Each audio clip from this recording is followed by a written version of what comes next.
Bonsoir Arthur qui me fait coucou de la main. Bonsoir à toutes et à tous. Vous écoutez et regardez Quelle Comédie, l'émission consacrée à l'actualité de la comédie française. Je suis Béline Dolla. Arthur Lenoir filme, me fait des gestes et répond en direct à vos commentaires. Ce soir, dans Quelle Comédie, il sera question de La Cerisay d'Anton Tchekhov, mise en scène Clément Hervieux-Léger, joué depuis le 13 novembre 2021 jusqu'au 6 février 2022 en alternance salle Richelieu. Pour en discuter, nous recevons Arthur et moi ce soir, le metteur en scène et deux comédiens de la distribution, Clément Hervieux-Léger. Bonsoir. Bonsoir. Voilà, vous êtes comédien, le 533e sociétaire de la comédie française. Vous êtes également auteur et metteur en scène de théâtre et d'opéra. Vous avez entre autres mis en scène pour la comédie française, je ne vais pas tout citer, mais le Misanthrope qui sera repris bientôt dans le cadre de la saison Molière, le Petit Maître corrigé de Marivaux ou encore Au Bouffe du Nord, le très beau Une des dernières soirées de carnaval de Goldoni.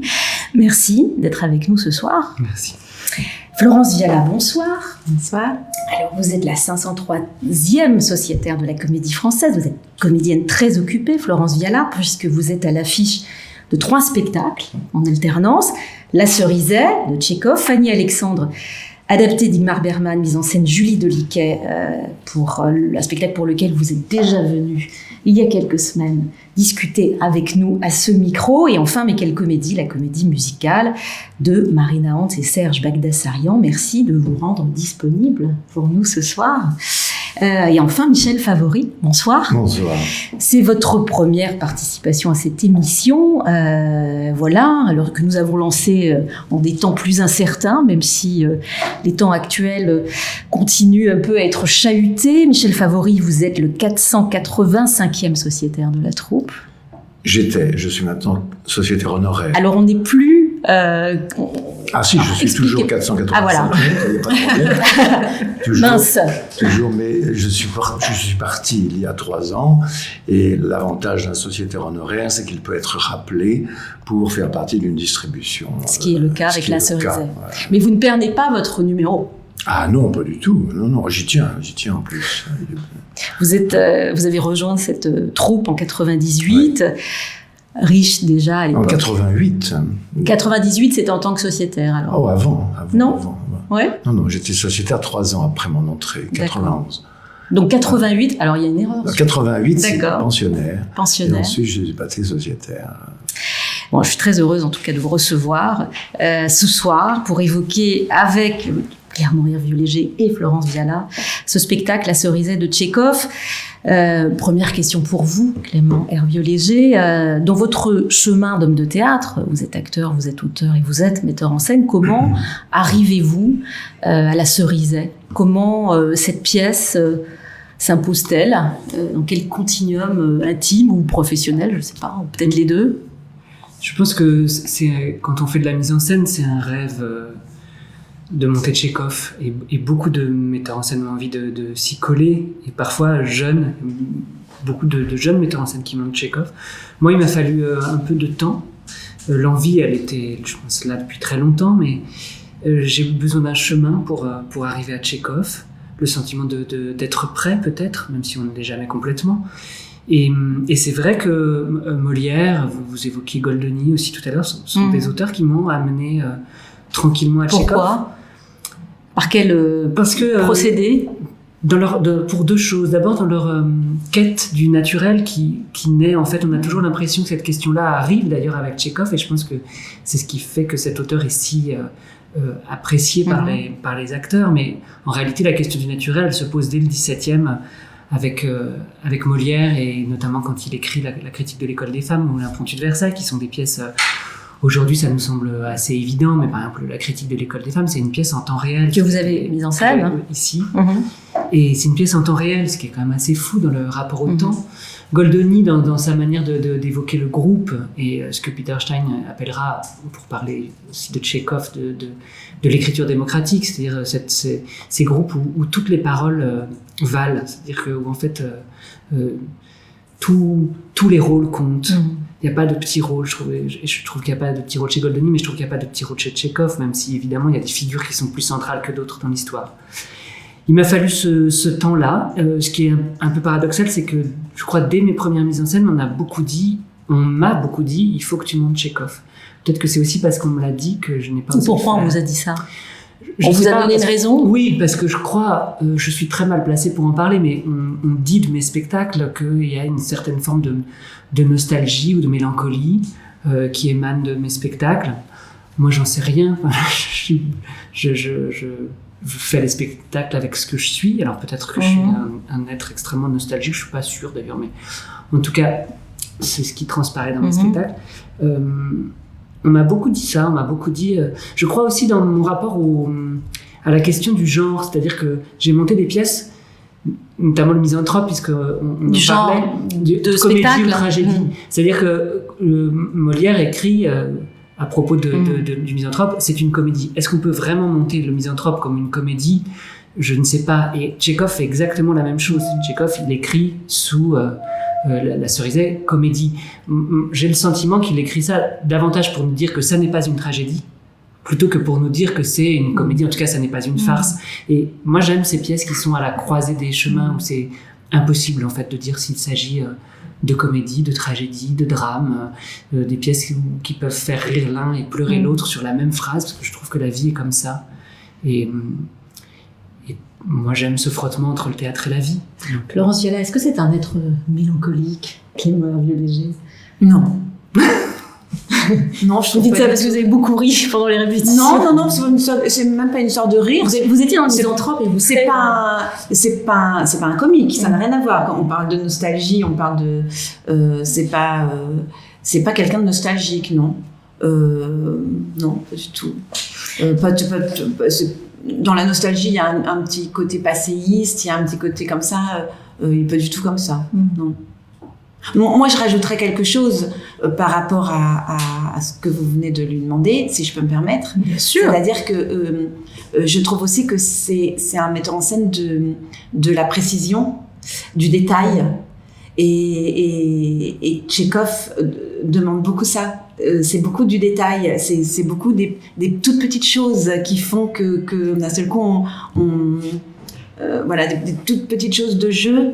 Des petits détails. Je me souviens dans le Misanthrope, cette histoire de bague, d'alliance qui faisait enlever à Célimène à un moment, quand d'un seul coup le veuvage était fini, et c'était rien, mais Georgia Ascalier enlevait sa bague pendant une scène, tout doucement comme ça. Il y avait peut-être que 10 personnes qui le voyaient, mais ce petit détail-là, voilà, va très bien à Tchekhov.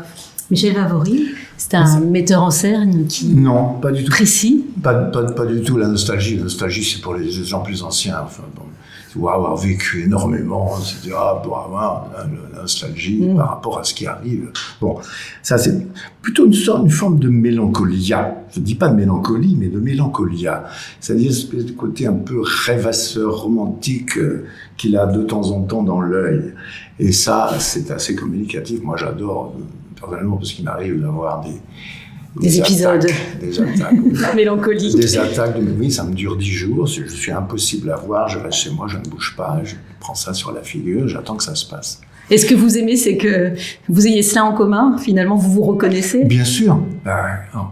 Quand on a affaire à un metteur en scène, on aime bien être un peu sur la même longueur d'onde. Je pense que c'est important. Il y a aussi des choses qui naissent du conflit, mais il y a beaucoup de choses qui naissent également de l'écho, de sympathie, d'empathie, enfin, on va appeler ça comme ça. Ben voilà, c'est ce que vous me demandez. Oui, est-ce que cette précision-là, elle est agréable quand on est un acteur et que... Oui, bien sûr. En quoi Tchekhov appelle un geste précis? Est-ce que c'est le texte? Est-ce que... Vous disiez chez Tchekhov, on a besoin de cette précision-là. Est-ce que c'est des petites choses? Enfin, non, mais il y a une anecdote merveilleuse avec le guépard. Oui, parce qu'il y a une forme de... Le premier jour, le metteur en scène est arrivé, Joachim Visconti, il est arrivé... Sur le tournage du Guépard, donc l'adaptation avec son du livre de Lampedusa. Ouais. Avec son acteur principal, il dit voilà votre bureau. Voilà votre bureau. Il a ouvert des tiroirs. Et dans ces tiroirs, il n'y avait que des très très belles choses. Des bibelots, des stylos merveilleux. Or, il a repoussé le toit, on ne le verra jamais, mais ça, c'est à vous. Je trouve que c'est une dédication absolument sublime. Voilà. Il n'y avait rien. Il y avait simplement tout ça. Ça vous appartient. Maintenant, on ferme le tiroir, on n'ouvre plus. C'est merveilleux. Il remplit nos tiroirs, Clément Révéléger. Michel évoquait la Visconti, évidemment, et pour moi, c'est des références absolues. Mais sur cette question du détail, et je l'évoque là, tout le monde sait que j'ai beaucoup travaillé avec Patrice Chéreau et qu'il a été un maître pour moi, mais quand on me demande si j'ai appris une chose de Patrice, je dis ça, c'est que avec Patrice et pour Patrice, rien n'était détail. Et je crois que je me suis beaucoup attaché à ça. Et par exemple, pour Caroline de Vivès, qui réalise les costumes du spectacle et qui, elle aussi, a beaucoup travaillé avec Patrice et avec d'autres très grands metteurs en scène, c'est la même chose. Et il y a dans les détails des uns et des autres des doublures, des boutons, des choses que peut-être, évidemment, les spectateurs ne voient pas. Mais moi, je suis persuadé que les spectateurs le sentent. Parce que vous le savez, vous les acteurs. Parce que les acteurs, eux, le savent. Et qu'en plus, on a la chance dans cette maison d'avoir des ateliers qui permettent ça, qui ont eux aussi le goût du détail. Ça, c'est extraordinaire. Alors, au sujet du répertoire de la Comédie Française, dont cette pièce fait partie, vous écrivez, je vous cite, « Je crois en sa vertu dès lors que nous le considérons comme un bien commun qui nous permet d'élargir toujours notre vision de la société et notre inscription dans l'histoire. » En quoi cette pièce, précisément, La Cerisay, la dernière pièce de Tchekhov, répond-elle à ce cahier des charges, Clément Révéléger ? Pour plusieurs raisons. D'abord parce que je crois que c'est une pièce qui parle à chacun. Il faut dire que je ne monte pas Tchekhov, je monte La Cerisay. C'est-à-dire que quand vous me demandiez tout à l'heure pourquoi Tchekhov, en fait, il faudrait vraiment on en parlait avant de commencer l'émission. Parce que c'est cette pièce-là que je monte, en fait. C'est pas Tchekhov en soi. Ma nécessité, elle était de monter La Cerisay. Parce que je pense que chacun d'entre nous a une cerisay, quelle qu'elle soit. Et moi, je suis très frappé dans la réaction des spectateurs depuis qu'on joue le spectacle. Je crois que sur l'ensemble des spectacles que j'ai montés, c'est la première fois que les spectateurs me parlent autant d'eux. Les réactions, elles sont très intimes. En fait, les gens nous parlent... et Michel et Florence peut-être font le même constat, mais parlent de leur émotion plus que de ce qu'ils ont vu. C'est très étonnant, c'est-à-dire qu'ils me disent pourquoi ils sont émus. Et généralement, c'est parce que ça fait écho à un sentiment intime, profond. Et La Cerisay, c'est pas une histoire de grande maison, c'est pas seulement ça, c'est chacun a... Une grande maison de famille que l'on vend, que l'on doit vendre, que l'on va se résoudre à vendre. Absolument. Mais on peut avoir une cerisay sans avoir sa propre cerisay, sans avoir une grande maison de famille. On s'invente tous des cerisay. Ce qui m'a aussi beaucoup frappé, et je l'ignorais au moment où j'ai souhaité monter cette pièce, c'est que la pièce a un écho très très fort en ce moment. Nous, on a répété cette pièce, on était en plein confinement, le théâtre était fermé, la salle était vide, le théâtre nous appartenait, ce qui n'arrive jamais, c'est-à-dire qu'on répétait après-midi et soir, il n'y avait que ce décor-là qui était planté, on sortait des répétitions, tout était fermé dehors, il n'y avait pas un café, il n'y avait pas une boutique, et on vivait dans cette maison, et ce théâtre était devenu... plus que jamais notre cerisay. Et cette volonté de lutter pour qu'on ne coupe pas les arbres, elle était physique, c'est-à-dire que nos arbres à nous, c'était de faire du théâtre.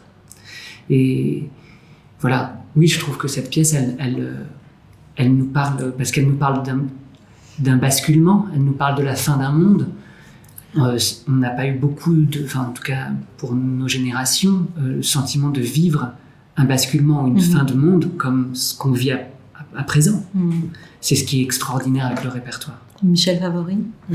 Oui, mais tout à fait, c'est tout à fait juste. Il faut ajouter en plus que c'est ce qui lui est arrivé à lui avec la maison de ses parents.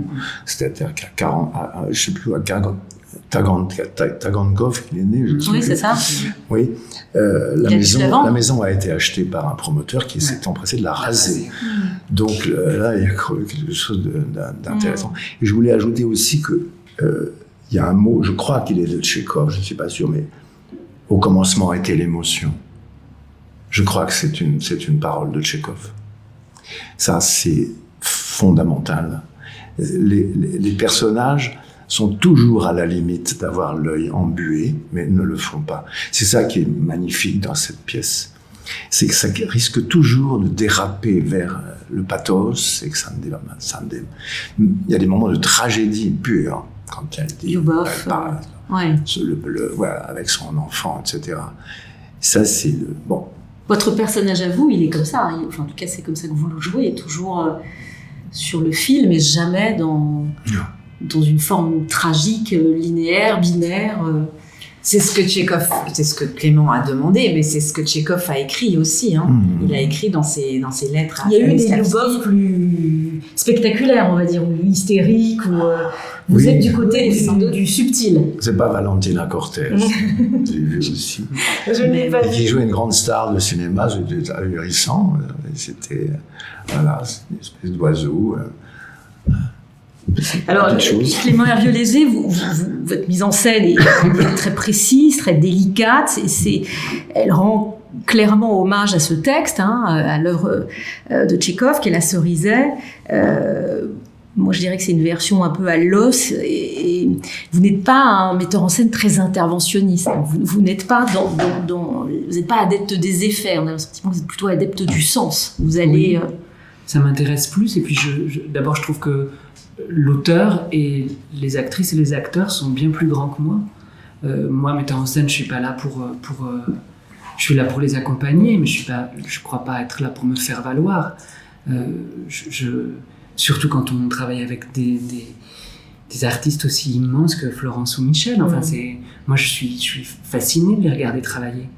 Et a fortiori avec cet auteur, je trouve ça, je trouve ça beau ce que vous dites que Florence est du côté du subtil, parce que je trouve que c'est le cas. Il faut jamais oublier que Tchekhov était médecin. Et qu'il a une manière quand même d'interroger aussi l'âme humaine et puis des choses quasi cliniques. Elle parle de ses nerfs d'ailleurs, Lyubov, elle le dit, on voit qu'à un moment elle prend des médicaments. Enfin, donc elle est en lutte avec elle-même. C'est pas c'est pas. Je crois pas qu'il ait écrit ça pour faire un numéro d'actrice. Mais par contre, il rend compte de ce qu'il a sans doute observé. Et puis il oblige. C'est ça qui est magnifique et c'est ça qui je trouve très délicat pour les interprètes. C'est qu'en fait, il oblige à mettre de nous-mêmes. Il nous oblige en permanence. On peut pas monter Tchekhov ou jouer Tchekhov en restant un peu à côté. En se protégeant ou en faisant... Non, je crois pas. On peut pas faire semblant. Il y a des auteurs qui le permettent et c'est pas un jugement de valeur, mais Tchekhov ne le permet pas. Tchekhov, on est obligé d'y mettre de nous-mêmes. Je sais pas d'ailleurs moi dans quel sens, si on va vers le rôle ou si le rôle vient à nous, mais ce qui est certain, c'est que ce que je disais au début des répétitions, j'ai l'impression qu'il y a trois choses. Il y a le rôle, il y a ensuite l'acteur ou l'actrice, et puis il y a l'homme et la femme. Et il faut réussir à jongler entre ces trois strates. Et puis Tchekhov, j'ai l'impression qu'il écrit pas... il ne décrit pas des héros, il ne décrit pas des personnages invraisemblables. Il écrit des gens médiocres, il écrit des gens simples, à qui il arrive des aventures. Mais c'est toujours des gens plutôt, médiocres, pas extraordinaires. Il écrit des gens très ordinaires. Donc même si cette femme, effectivement, prend des médicaments, a vécu des drames et tout ça, c'est quand même des gens ordinaires. Ça n'est pas... c'est pas Médée, c'est pas... Lyubov le dit d'ailleurs, parce qu'à un moment, elle dit à Lopakhin, elle dit « il vous faut toujours des géants ». Oui. Lui n'écrit pas des géants, il écrit des gens. Des gens qu'il voit dans son cabinet ou qu'il visite, car il a fait son boulot de médecin 4 ou 5 ans, je crois, et d'une façon formidable, en ne faisant pas payer très très souvent. Enfin, il a été assez formidable sur ce plan-là. Michel Favori, Florence Viala, comment vous vous êtes rapprochés de vos personnages ? Quelles consignes vous a-t-il donné pour vous guider, s'il vous a donné des consignes ? Jouvet disait une pièce distribuée, c'est une pièce jouée. Alors il a le talent. C'est-à-dire que les indications étaient dans le choix, en fait. Il a le talent, comme les metteurs en scène, qui se respectent et qui travaillent bien, c'est de savoir distribuer. Et ça, c'est 50% du travail. On ne va pas dire 100%, comme je vais, mais c'est très important. Et à partir de ce moment-là, il est à la manœuvre. C'est-à-dire que chacun de son côté prépare ce qu'il appelle son personnage, ou pas d'ailleurs, il y a des gens qui ne raisonnent pas par personnage.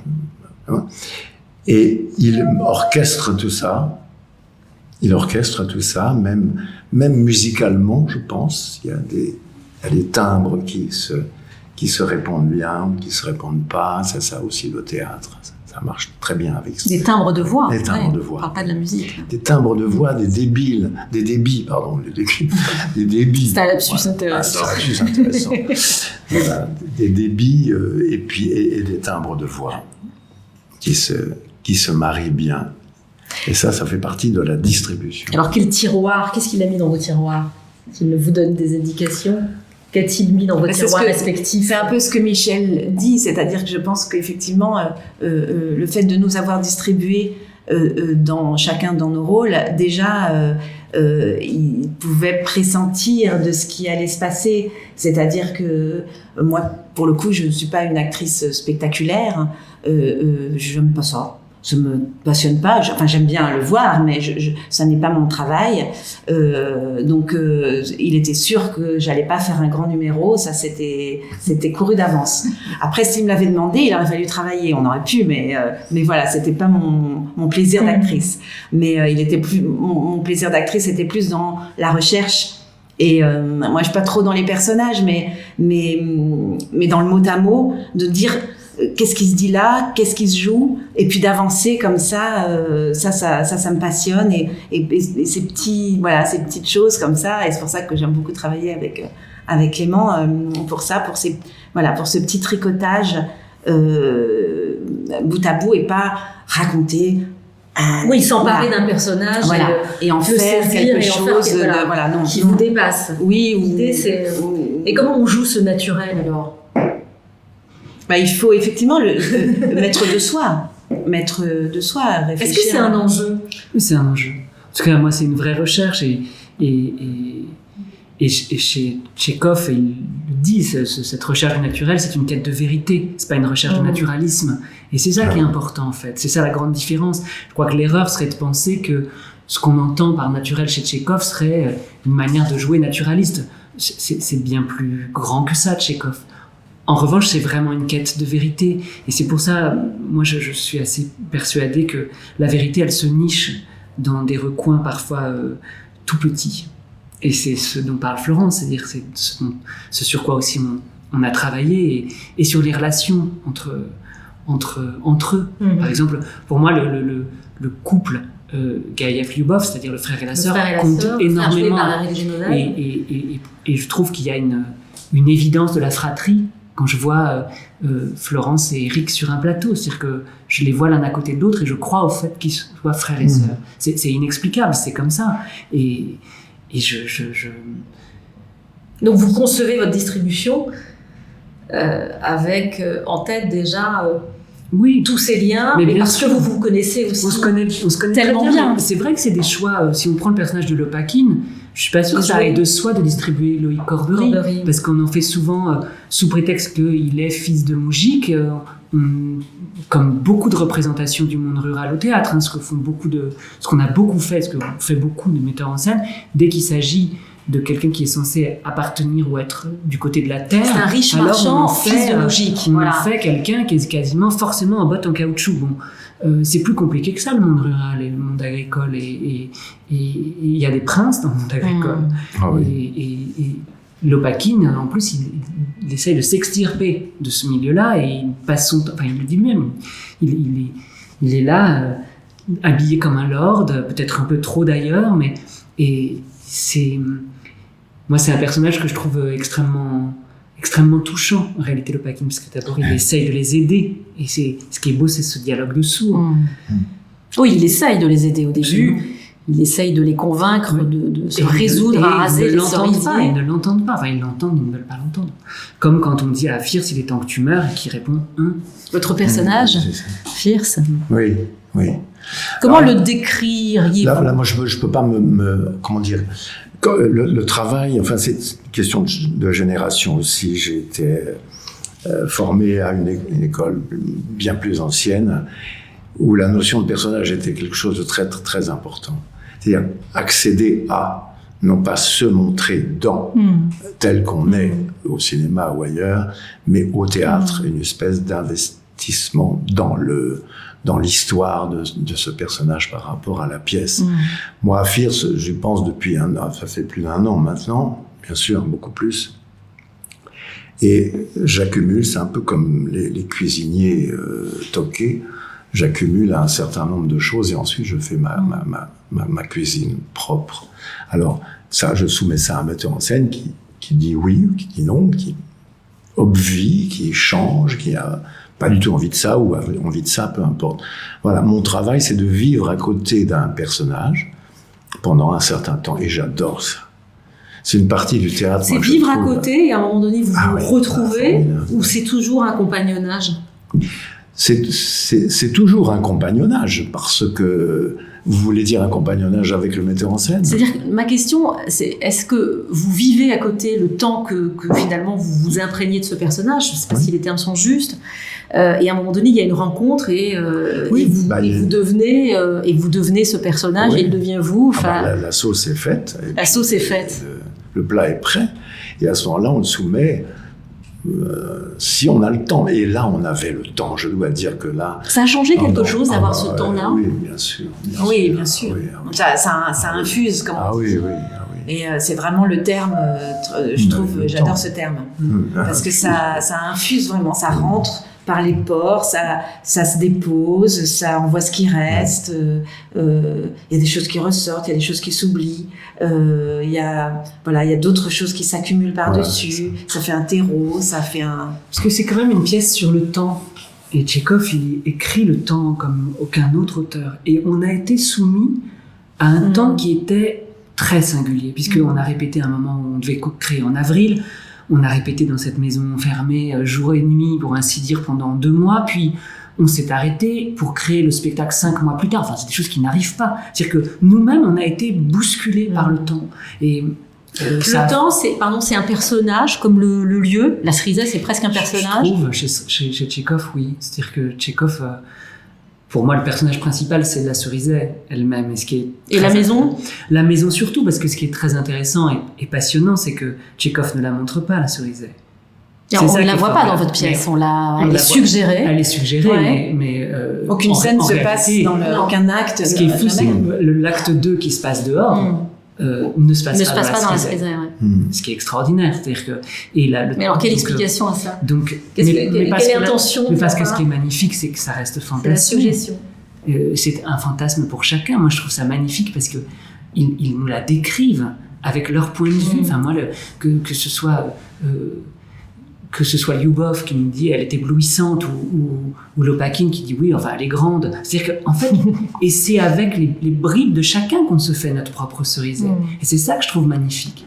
Vous offrez aux spectateurs la possibilité de se figurer sa propre cerisée. Mais je ne fais vraiment rien de très nouveau. On ne voyait pas la cerisée chez Peter Brook, on ne voyait pas la cerisée chez Strehler, on ne voyait pas...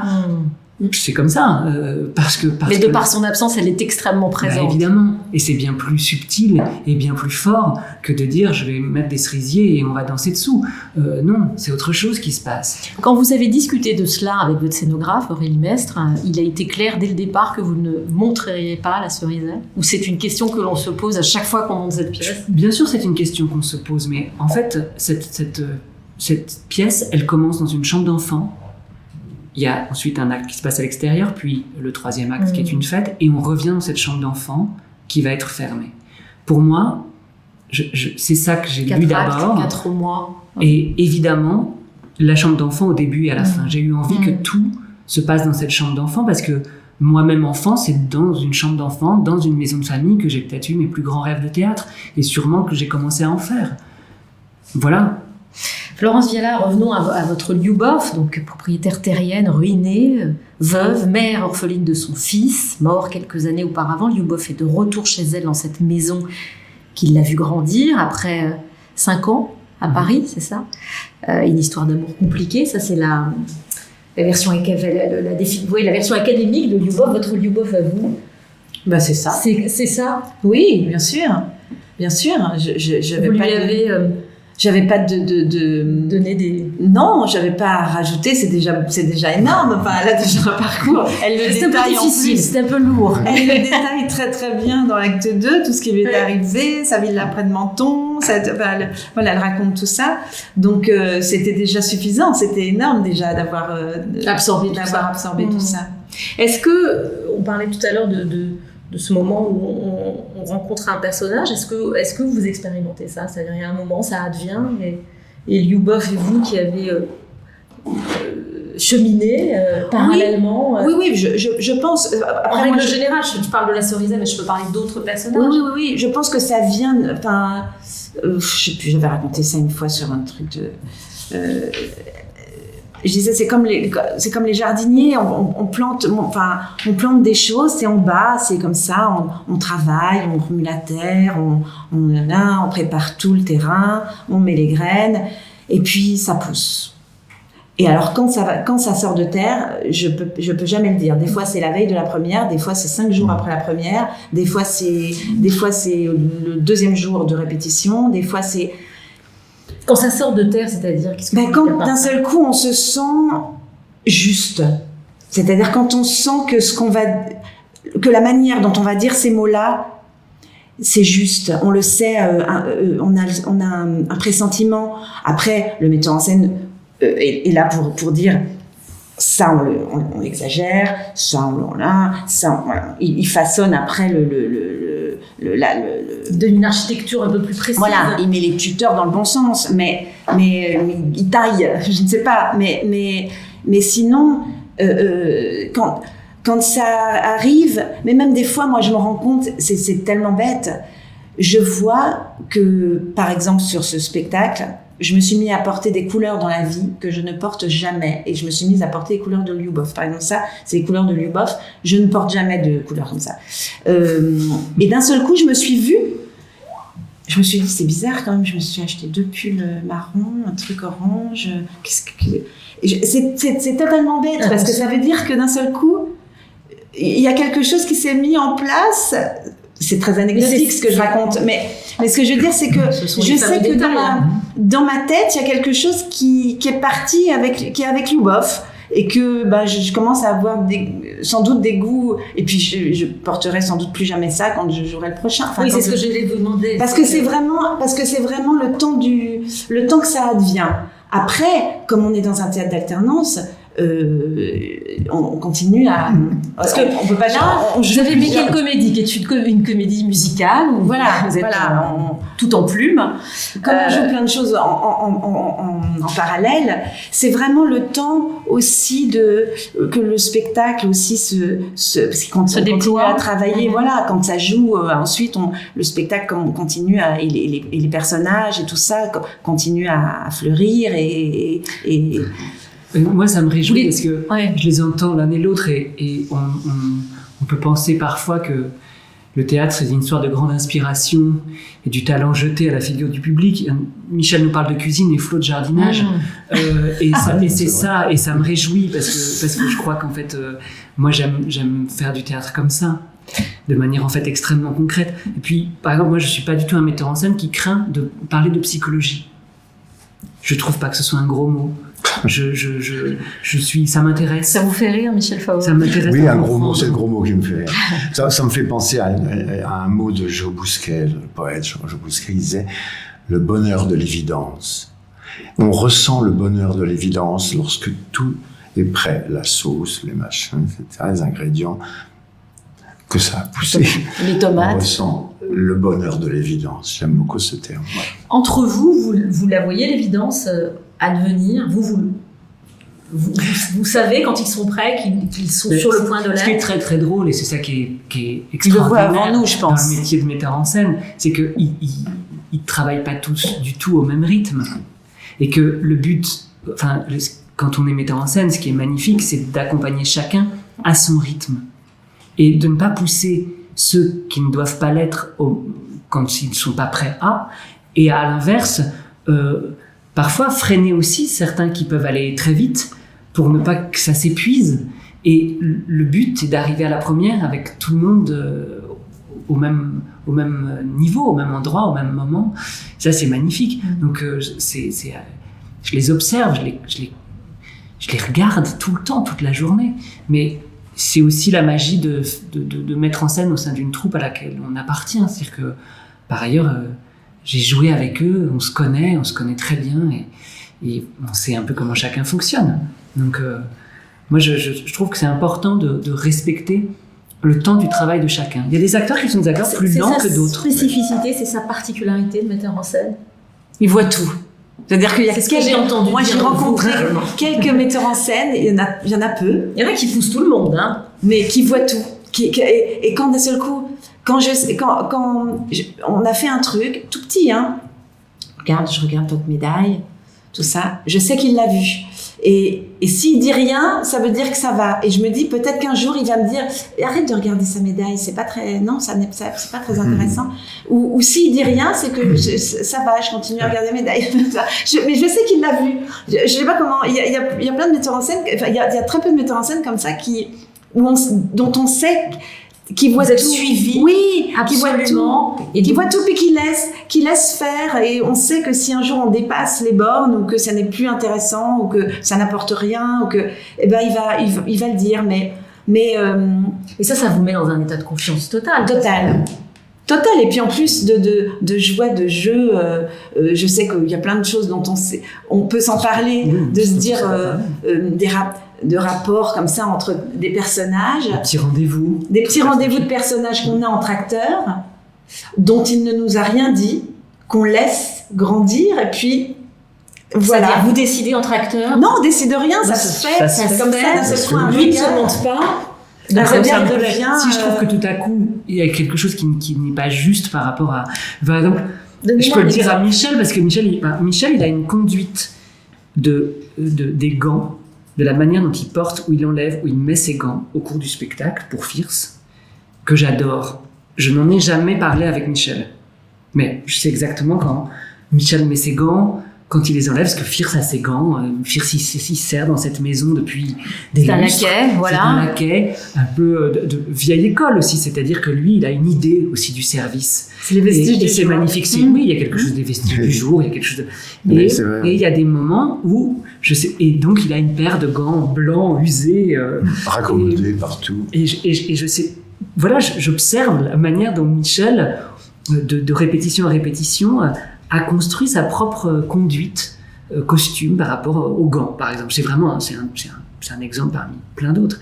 Et moi, de voir Michel tout à coup mettre ses gants pour servir, donc de voir Fierce mettre ses gants, ça m'émeut. Je trouve ça magnifique parce que ça raconte tout.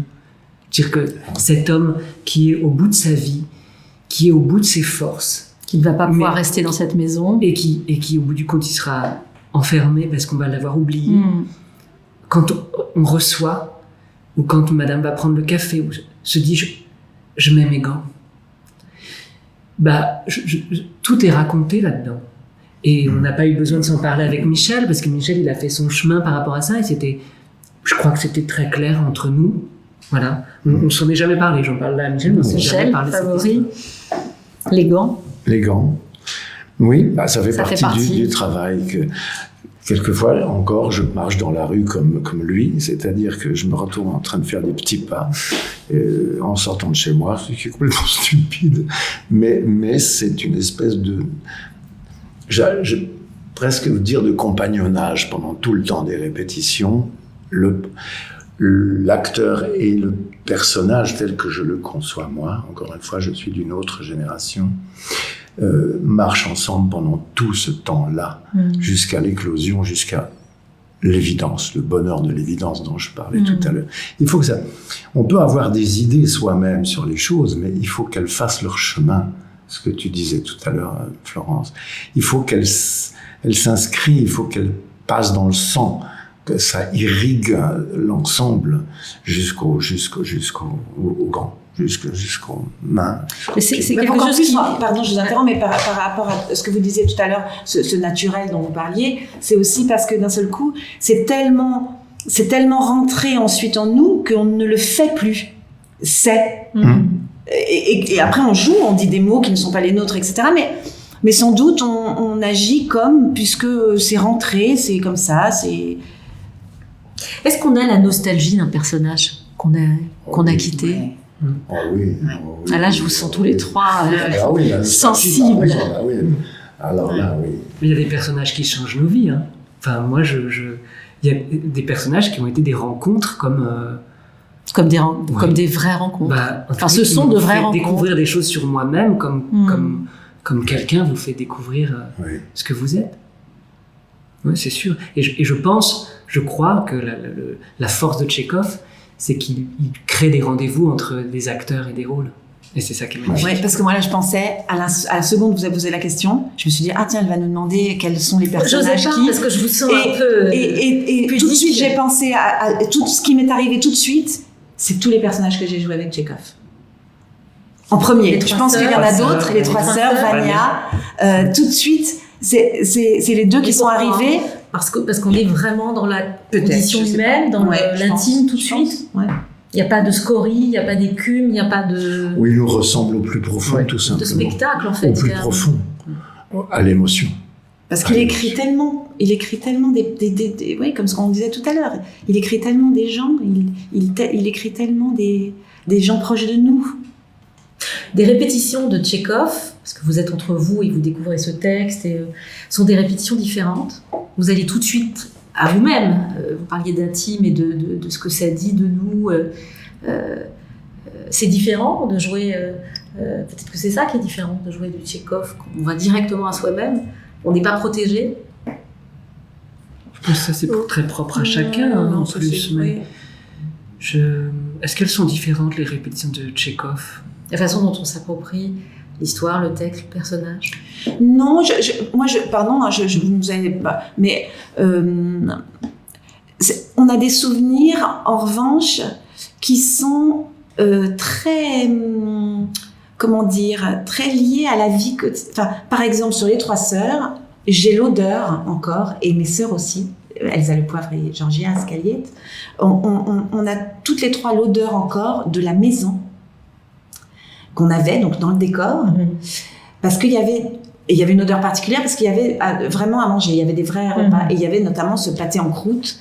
Et cette odeur du pâté en croûte tout frais qui arrivait tous les soirs chaque fois qu'on jouait, parce qu'on devait manger du pâté en croûte vraiment, donc il y avait une odeur de brioche, de viande, de pâté, il y avait vraiment une odeur particulière.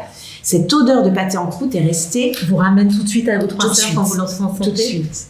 Et c'est souvent des choses comme ça, je sais pas, pour c'est sensoriel. Oui, exactement. C'est des choses très matérielles, très sensibles, comme on dit, les sens, enfin, l'odeur, sensuelle. Avant qu'on ne commence cette émission, vous disiez, la cerisette, c'est quand même, c'est la Madeleine. Mais oui, il y a de ça.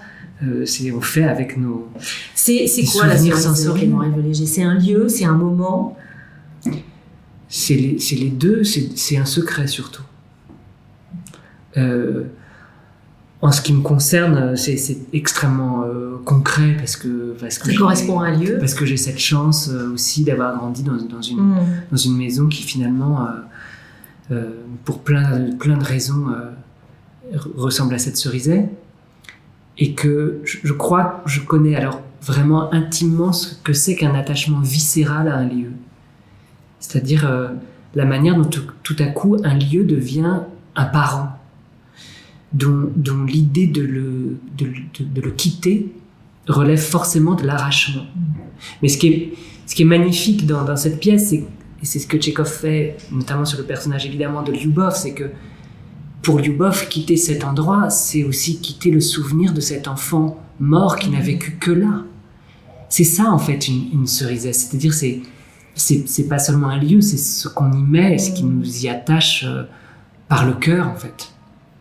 C'est une vie entière pour First. C'est une vie entière dans cette maison. Et son tombeau. Alors, c'est pas, encore une fois, on l'a dit, et c'est pas, il n'y a pas besoin de connaître, de posséder ou d'avoir vécu dans une grande maison de famille pour ressentir ça. Ça peut être un lieu très modeste, ça peut être un souvenir seulement, ça peut être Mais... On a tous une cerisette, vous avez une cerisette. Vous y avez pensé quand vous avez répété, quand vous avez travaillé sur ce spectacle? Vous êtes posé la question mutuellement ou c'était complètement indicible et intime, personnel? Vous vous êtes forcément posé la question. Moi, oui, mais... Est-ce que c'est une question que vous avez posée à vos acteurs? Non, ce qui m'a intéressé, moi, pendant les répétitions, c'est de voir que chacun, à des moments différents, mais travaillait avec ses propres souvenirs, sans le dire. Mais ça se voit. Ça se voit quand on fait avec ses souvenirs. Ça se voit très bien. Et c'est très marrant parce que c'est une pièce, je me rends compte là, parce que je vois quand même beaucoup les représentations.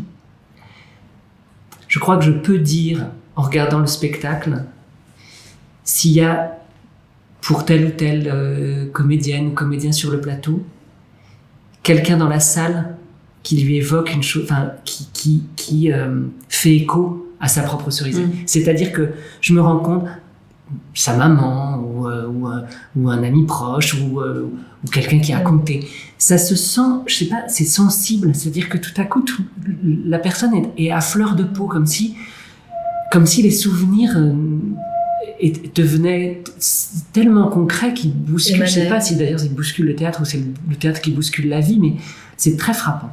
Ça m'a beaucoup frappé là sur les premières représentations, chez les uns et les autres. Bon, merci. Je crois qu'il est l'heure, Arthur. Merci beaucoup, Clément Hervieux-Léger. Merci. Florence Viala, merci. Michel Favory. Merci à tous les trois de votre présence avec nous ce soir. Merci à vous qui nous regardez. Je vous rappelle que vous pouvez écouter cette émission en podcast sur SoundCloud et la retrouver sur YouTube. Dans quelques instants, vous allez découvrir quelques images de la Cerisette. Spectacle en alternance salle Richelieu jusqu'au 6 février 2022, mise en scène Clément Hervieux-Léger, avec la troupe de la Comédie Française, Michel Favory, Véronique Vella, Éric Genovese, Florence Viala, Julie Sicard, Loïc Corbery, Nicolas Lormeau, Adeline Dermy, Jérémy Lopez, Sébastien Poudrou, Anna Servinka, Rebecca Marder, Julien Frison et les comédiens de l'Académie de la Comédie Française, Vianney Arcel, Robin Azéma, Jérémy Berthou, Héloïse Cholet, Fanny Geoffroy, Emma Laristan. Je vous rappelle que ce vendredi 26 novembre sera diffusé sur France 5 le film d'Arnaud Desplechin, Angels, Salle et Scande, tiré des répétitions de la pièce Angels in America, un film sur le jeu de l'acteur, son travail, un film sur la complicité de cette troupe avec, entre autres, Clément Hervieux-Léger et Florence Viala. Bonne soirée avec la Comédie Française. Il m'est égal à qui paraître lion en cage, devant quels gens et de quel milieu humain être expulsé immanquablement. Mais d'où je viens et qui je suis, je ne sais pas.